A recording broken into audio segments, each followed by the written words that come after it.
ना तो प्रिंसिपल है ना स्टाफ है, कोई नहीं है। आज तक अभी तक हमने ये नहीं देखा कि कॉलेज कौन चला रहा है। मेरे खुद के माँ बाप ने 85,000 रुपये कर्ज लिया था, फिर मेरी फीस जमा करवाई थी। इनको अभी तक ये पता नहीं क्या करना है, अपने को पढ़ाई करना है नहीं करना है, ये खुद कंफ्यूज है। मेरे साथ में भी यही घटना घटी है जो मेरे साथियों के साथ में हो रहा है। लेकिन बच्चे की जिम्मेदारी थोड़ी है, बच्चा फीस भरा है, 2 लाख रुपए फीस भर दी, उसके बाद में बच्चा फिर भी कोर्ट में जा रहा है, ये कौन सा कानून आ गया। डर श्योर है मैडम, आप सीनियर के साथ ऐसा हो रहा है तो हमारे साथ बिल्कुल 100% होगा। फर्स्ट ईयर कंप्लीट नहीं हुई तो 2 साल का डिप्लोमा कहाँ से कंप्लीट करवाएंगे। नमस्कार, स्वागत है आप सभी का अपडेट इंडिया में। मैं आपके साथ प्रिया बंसल। कहते हैं देश का भविष्य युवा होते हैं, पर अगर हम बात करें युवाओं की तो परेशानी में कहीं ना कहीं वो अब नजर आने लगे हैं। मामले कई हैं, मुद्दे कई हैं। आज मेरे साथ कुछ ऐसे ही युवा हैं राजस्थान के, जिन्होंने ऐसी परेशानी का सामना करा जो आज वो एक मुद्दा बन चुका है। ये बच्चे हैं पशुधन सहायक भर्ती के। अब इनसे ही जानते हैं कि क्या कुछ पूरा मुद्दा रहा, किस तरीके से पूरी परेशानी रही। आपने पूरा मुद्दा देखा, स्टूडेंट हैं, एग्जाम दे रहे हैं। एक तरफ तो सरकार कहती है कि भर्ती परीक्षा है, हम लोग वैकेंसी निकाल रहे हैं, बच्चों के लिए भविष्य साकार करने की कोशिश कर रहे हैं, पर ये जो पूरी परेशानी हुई है आपकी भर्ती परीक्षा में, सबसे पहले इसी से शुरुआत करते हैं। क्या पूरा प्रकरण क्या है, परेशानी क्या आ रही है? Madam, Rajasthan university of veterinary animal science Bikaner के द्वारा ASDP एप्लीकेशन फॉर्म भराए जाते हैं। उसके जो यूनिवर्सिटी होती है उसके अंडर के अंदर प्राइवेट और गवर्नमेंट दोनों कॉलेज अलॉट करने का काम वो यूनिवर्सिटी करती है। ये एक गवर्नमेंट यूनिवर्सिटी होती है। इसके तहत ASDP का डिप्लोमा लिया जाता है। वो हमको काउंसलिंग करती है। काउंसलिंग होने के बाद स्टूडेंट कॉलेज में जाता है 12th की परसेंटेज बेस पे कॉलेज में जाता है, अपने काउंसलिंग लेटर लेता है, अपनी फीस भरता है, फीस भरने 2 साल का डिप्लोमा लेता है। फिर राजस्थान गवर्नमेंट के द्वारा वैकेंसी निकाल जाती है पशुधन सहायक के नाम से। उसके अंदर स्टूडेंट फॉर्म भरता है और एग्ज़ाम देता है और क्वालिफाई होता है। और मैं इस भर्ती में सेलेक्ट हूँ। 485 मेरा रैंक है और राकेश गुजर मेरा नाम है। और ये कह के मेरा रिजल्ट रोक दिया गया कि आपकी संस्था के पास NOC नहीं है, जबकि गवर्नमेंट यूनिवर्सिटी ने मेरे को काउंसलिंग की थी। तो मैं खुद नहीं किया था कॉलेज के पास जी। पर इसमें आपका सिलेक्शन हो गया, आपने परीक्षा दी, पढ़ाई करी, मेहनत करी, सिलेक्शन भी हो गया। किसी और की परेशानी की वजह से या कॉलेज में NOC नहीं थी, इन सारी परेशानियों की वजह से अब आपको भुगतना पड़ रहा है। अब आगे कार्रवाई तो होगी ही, देखिए गलत है, कार्रवाई होगी। आपसे जानना चाहेंगे, आप भी एग्जाम में क्वालिफाइड हैं? नहीं, मेरी सेकंड ईयर चल रही है, मेरे सीनियर है। आज हम मेरे सीनियरों के साथ ये हो रहा है तो आने वाले समय में 100% मेरे साथ भी यही होगा। अच्छा, हाँ हाँ, ये माइक मैं चाहती हूँ इनको देना कि क्या बताइए। ये हमारी सीनियर है जी। इनका आज 15 महीने हो गए, अभी तक ना कोई एग्जाम है ना कोई इन फर्स्ट ईयर का एनरोलमेंट जारी कर रही है राजवास ने। तो ये इनका भी बहुत से अंधकार में, इनको अभी तक ये पता नहीं क्या करना है, अपने को पढ़ाई करना है नहीं करना है, ये खुद कंफ्यूज है। और मैं खुद भी दिनेश कुमार मीना हूँ, मैं खुद भी इस भर्ती में जो पशुधन सहायक भर्ती 2024 में इसमें सेलेक्टेड हूँ। ठीक है, मेरी 24 इसमें ऑल ओवर 2486 रैंक है।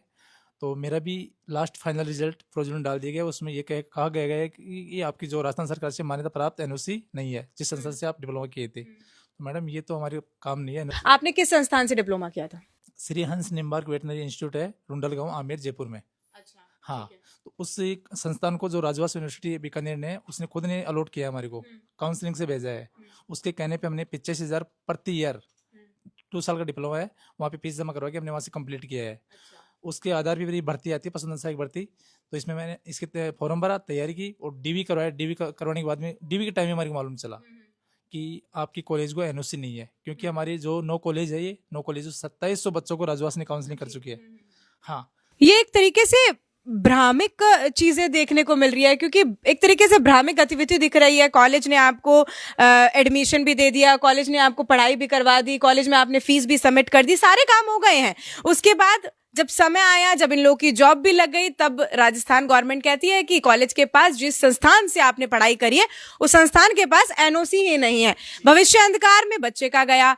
आप सभी बच्चे, मुझे लगते हैं कि कोई सभ्य फैमिली होगी। हालांकि बात है कि परेशानी माँ बाप गुजरते हैं, आर्थिक स्थिति भी बच्चे की सही नहीं होती है, बहुत मेहनत करके माँ बाप जो है बच्चों को बाहर पढ़ने के लिए भेजते हैं, खूब रात दिन एक कर देते हैं, और फिर आखिरी वक्त में पता लगता है कि जो कॉलेज में जिस पर हमने भरोसा किया, वो भरोसा करने वाला कॉलेज ही आज हमें धोखा दे। मैम, भरोसा ट्रस्ट क्यों नहीं करेगा बच्चा? अगर राजवास ने अगर बांसवाड़ा के बच्चों को अगर जैसे श्रीगंगा या सिकर में या जयपुर में अलॉट कर रही है तो क्यों नहीं आएगा? ट्रस्ट क्यों नहीं करेगा मेरे साथ में? और खुद यूनिवर्सिटी, राजवास यूनिवर्सिटी भेज रही है, गवर्नमेंट यूनिवर्सिटी है वो, तो वो क्यों नहीं ट्रस्ट करेंगे उसके ऊपर? बताइए आप।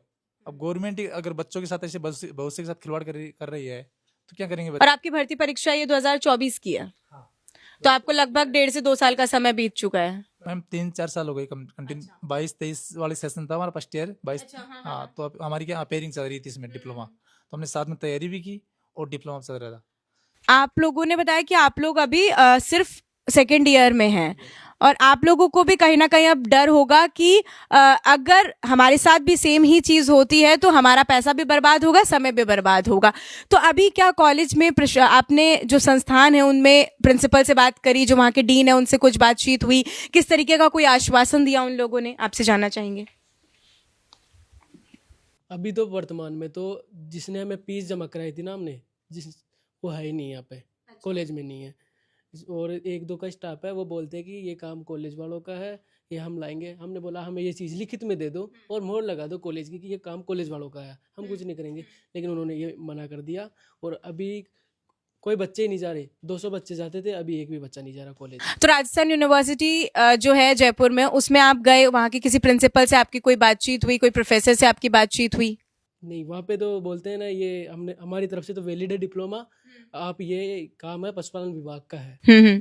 गुमराह करने की कोशिश कर रहे हैं कहीं ना कहीं। बिल्कुल। जैसे क्योंकि जिस तरीके की आपने बात बताई कि राजस्थान यूनिवर्सिटी भी ये चीज कंफर्म नहीं कर रहा है, वो लोग कह रहे हैं कि हम लोगों ने एनओसी दे रखी है, बट कॉलेज जो संस्थान है जिसमें आप लोग पढ़ाई कर रहे हैं वो कह रहे हैं कि हाँ, वो लोग भी कुछ अपनी तरफ से गतिविधि जो है देने की कोशिश नहीं कर पा रहे। तो कहीं ना कहीं तो ये गुमराह करने का एक तरीका लग रहा है बच्चों। ठीक है मैम, ये बिल्कुल गुमराह किया जा रहा है बच्चों को। और किसी भी प्रकार के हम डिपार्टमेंट में जाते हैं कहीं पे भी, तो हमारी खोल की बात नहीं बताते हैं वो। जी, हमने यहाँ पे गया ये पशुपालन विभाग में, उन्होंने भी बोला कि आप कोर्ट जाइए, आपका कुछ नहीं होगा, ऐसे बिल्कुल क्लियर बात नहीं बोलते हमारे को। क्योंकि सर हमारी जो डिप्लोमा किया है हमने राजवास से किया है, यूनिवर्सिटी से किया है, जिसकी आप वैलिड करते हो उस शिकायत चेक कर लीजिए। अब एनओसी थी या नहीं थी, ये कॉलेज की बच्चे की जिम्मेदारी नहीं होती है। अगर एनओसी नहीं थी तो बच्चे ने, वो जो राजवास ने उनको काउंसलिंग लेटर क्यों दिया, वहाँ पे आवंटित क्यों किया? उनका काम है, बच्चे का काम थोड़ी है। और बच्चा जाके पूछेगा कॉलेज वाले को, कॉलेज वाला बोलेगा आप कौन होते हो, वहाँ से वैसे निकाल देगा, उसका एडमिशन नहीं लेगा वो। हाँ, तो ये कौन सी प्रक्रिया आ गई? अब ये मतलब प्रशासन हमारी से कह रहे हैं कि आप उनको जाके क्यों नहीं पूछेंगे एनओसी है कि नहीं है? ये कहाँ कौन से एक्ट में लिखा हुआ है कि बच्चे जाके पूछेंगे एनओसी है नहीं है? ये तो विश्वास का काम है। तो कॉलेज, हर कोई कॉलेज जो होता है वो ऑथराइज्ड होता है, और तभी हम लोग पढ़ाई करने जाते हैं, तभी हम लोग हमारा पैसा लगाते हैं। आपने एग्जाम दिया है? मेरा नाम महेंद्र शर्मा है, मैंने एग्ज़ाम दिया है जी। और मैंने 2022-23 में एडमिशन लिया था और मेरा डिप्लोमा कंप्लीट हो चुका है। अच्छा। मेरे साथ में भी यही घटना घटी है जो मेरे साथियों के साथ में हो रहा है। जब 900 स्टूडेंट हम कंप्लीट डिप्लोमा कर चुके हैं, उनमें से 14 बच्चे सिलेक्टेड हैं और 900 बच्चे जो फर्स्ट ईयर में चल रहे हैं अभी, और 900 बच्चे हैं जो जिनकी फर्स्ट ईयर कंप्लीट होकर सेकेंड ईयर में है, उनके साथ में भी है 9 कॉलेजों का मामला है। 9 कॉलेजों के साथ में एनओसी नहीं है और कॉलेज में जाते हैं तो कॉलेज वाले में वहाँ पे कोई प्रशासन नहीं है, कॉलेज में स्टाफ भी नहीं है। अभी तक कई कॉलेज हैं जिनमें स्टाफ भी नहीं है। बस यही कंडीशन चल रही है।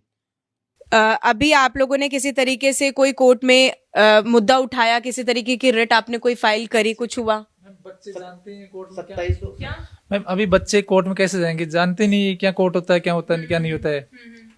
अब बच्चे वो तो लास्ट में जाएंगे, आखिर में थक के जाएंगे। लेकिन बच्चे की जिम्मेदारी थोड़ी है, बच्चा फीस भरा है, 2 लाख रुपए फीस भर दी, उसके बाद में बच्चा फिर भी कोर्ट में जा रहा है। ये कौन सा कानून आ गया, कौन सा नियम आ गया? सरकार के किसी नुमाइंदा से या सरकार के किसी नेता प्रतिनिधि से, जनप्रतिनिधि से आपकी बातचीत हुई? बातचीत हुई थी जोराराम जी कुमावत से। जोराराम जी कुमावत से बातचीत हुई, क्या बातचीत हुई? ज्ञापन दिया था उन्होंने। उसको हमने 5 बार ज्ञापन दे चुका अभी तक। जोराराम कुमावत जी? बिल्कुल 5 बार। वो लिखते हैं कि अग्रिम कार्रवाई करते हैं, ठीक है, जो समीजी शर्मा करेंगे वही होगा। और समीजी शर्मा बोलते हैं, उनसे हमने 2 बार मिल चुका फेस टू फेस। ये जो है ज्ञापन है, ये जो है जोराराम कुमावत जी को, जो मंत्री जी हैं, उनको ज्ञापन जो है सौंपा गया है, लेकिन अभी तक भी इस पर कोई कार्रवाई जो है नहीं हो पाई है। हालांकि ये बच्चे हैं जो हमेशा से ये मुद्दा उठा रहे हैं, उम्मीद रखे बैठे हैं आज भी कहीं ना कहीं कि जो परेशानी है, जो इन लोगों के साथ ये लोग जूझ रहे हैं, वो खत्म हो जाए। लेकिन अभी जिस तरीके से पूरा मुद्दा चल रहा है, आप भी स्टूडेंट हैं और आप भी सेकेंड ईयर चल रही है अभी। अच्छा, डर कहीं ना कहीं अभी भी बैठा हुआ है कि कहीं जो साल है वो बर्बाद ना हो जाए? डर श्योर है मैडम। अब सीनियर के साथ ऐसा हो रहा है तो हमारे साथ बिल्कुल 100% होगा। जो हम समिति हमारे सचिव है, उनके पास गए तो उन्होंने ये आश्वासन दिया है कि आपको भी कहीं ना कहीं कोर्ट का दरवाज़ा खटकाना पड़ेगा, यही बात बोल रहे हैं। और मैं नहीं, ये 2700 बच्चों का आज यही क्वेश्चन है कि जब कॉलेज के पास एनओसी नहीं थी तो हमें अलाउट क्यों किया? आज 2700 बच्चों का भविष्य अंधकार में है, तो ये राजवास ने हमें अलॉट क्यों किया? क्यों फीस ली है? हमारे माता पिता ने हमें कर्ज लेके यहाँ फीस भरी है, तो उसका क्या अभी उसका कुछ निवारण नहीं हो रहा है। हमने हर डिपार्टमेंट के चक्कर काट लिए, हर सबके पास जाए, पशुपालन विभाग मंत्री के पास जाइए, सचिव के पास जाइए, हमें कोई आश्वासन नहीं है। यही आश्वासन है कि आपको कोर्ट के पास जाना पड़ेगा। पशुपालन विभाग तो वैसे भी जोराराम कुमावत जी देख रहे हैं, और साथ में अगर हम बात करें, आपने ज्ञापन भी उनको सौंप दिया, लेकिन ज्ञापन में भी वो बोल रहे हैं कि आप अभी अग्रिम कार्रवाई की जाएगी। सिर्फ आपको ऐसा लग रहा है कहीं ना कहीं आश्वासन देते नजर आ रहे हैं, लेकिन कुछ कार्रवाई होती हुई नजर नहीं आ रही है। बिल्कुल, जो मैडम हम अभी वर्तमान में जिस इंस्टीट्यूट में पढ़ रहे हैं उसमें फिलहाल अभी कोई ना तो प्रिंसिपल है ना स्टाफ है, कोई नहीं है। आज तक अभी तक हमने ये नहीं देखा कि कॉलेज कौन चला रहा है। मुद्दे की बात तो, मेन बात तो ये कि कॉलेज कौन चला रहा है ये भी नहीं पता। कभी कॉलेज में आए नहीं तो हम किसे बोले? जो स्टाफ आता है, हमने फीस जमा करवाई थी, वो स्टाफ है वो चला गया। जो फैकल्टी है वो तो आएगी जाएगी, जहाँ जिसको अच्छा पैसा मिलेगा वहाँ जाएगी, वहाँ पढ़ाएगी वो तो। अब अभी वर्तमान में ये स्थिति है कि बच्चे जा रहे हैं तो बच्चे स्टाफ ऐसे बोल रहे हैं कि वेटनरी होती क्या है। भजनलाल सरकार के कार्यकाल को लगभग 2 साल का समय बीत गया है, और हर बार वो यही बोलते नजर आते हैं कि युवाओं के भविष्य के लिए हम कुछ कर रहे हैं, युवाओं के भविष्य के लिए हम जरूर कुछ करेंगे, वैकेंसीज लेकर आएंगे। वैकेंसीज तो आप लेकर आ रहे हैं, लेकिन आपके कॉलेज के पास एनओसी नहीं है। ये आपके शायद मुझे लगता है कानों तक बात पहुंच नहीं पा रही है। बिल्कुल मैम, ये भजनलाल जी की सरकार है, इनको मैं यही बात कहना चाहता हूँ कि क्यों ये 2700 बच्चों का आपका भविष्य, हमारा भविष्य आपको दिख नहीं रहा क्या? कहीं ना कहीं ठेस भी पहुंचाता है, क्योंकि युवा हैं, भविष्य आप लोग ही हैं, देश का भविष्य, और आपके ही भविष्य के अंधकार में बात करते हैं। आप एक बार माइक उनको दे दीजिए। मैं उनसे एक और सवाल जानना चाहूंगी। आपका सिलेक्शन हो चुका है, आपने बताया, और आपकी बहुत अच्छी रैंक भी आई है। माता पिता खुश होंगे जब समय आपका रिजल्ट आया होगा। कहीं ना कहीं घर वालों को लग रहा होगा कि बच्चे का सिलेक्शन हो गया है, अब तो सरकारी नौकरी होगी, लेकिन कहते हैं कि वो हाथ से छूट गई है, कहीं ना कहीं वो दिख रही है लेकिन वो आ नहीं पा रही है आपके पास। दिल दुखता होगा आपका? जी मैडम, दुखता है, बिल्कुल ज़रूर दुखता है। क्योंकि कुछ चीजें हैं जो आपने मेहनत करी दिन रात, एक कि आपके माँ बाप को कहीं ना कोई उम्मीद थी कि बच्चा सरकारी नौकरी लेकर आएगा, क्योंकि सब गांवों से बच्चे आते हैं, एक उम्मीद लेकर आते हैं, अपने माँ बाप को एक अच्छी जो है लाइफस्टाइल प्रोवाइड करवा पाएंगे, वो सबकी उम्मीद रहती है। पर सरकार इस तरीके की हरकत करती हुई नजर आती है, कई सवाल भी खड़े करते हैं। अब आगे क्या कुछ आपकी जो है गतिविधि रहेगी, ये जानना चाहेंगे आपसे, और आगे क्या कुछ रणनीति के तहत काम करेंगे? हम बार बार जोराराम जी को, जो पशुपालन मंत्री है, उनको बार बार अवगत कराते रहेंगे, सचिव जी को अवगत कराते रहेंगे। उसके बाद फिर कोर्ट का दरवाजा तो खटखटाना ही हमको लास्ट है हमारा ऑप्शन। हमारी गलती नहीं होते हुए भी हमको बाहर किया जा रहा है, प्रोविजन में डाला जा रहा है। मैम निर्दोष बच्चे हैं, किसी प्रकार की गलती नहीं, उसके बाद में भी इनको एक वो परेशानी का सामना करना पड़ रहा है इनको। आप भी कॉलेज के? मैम मैं स्टूडेंट हूँ, सिद्धार्थ कॉलेज मेरी कॉलेज है, बिलवा में है। हमारे बड़े भैया हैं, इनको ये दिक्कत आ रही है, तो आने वाले समय में हमें भी दिक्कत आएगी। तो दिक्कत आएगी तो पहले निवारण कर लेना। अब सरकार सुन नहीं रही, हमारी आवाज़ नहीं सुन रही। अब मैम हर का माँ बाप पैसे वाला तो होता नहीं है, कोई कर्ज लेके पढ़ाता है, कोई काम।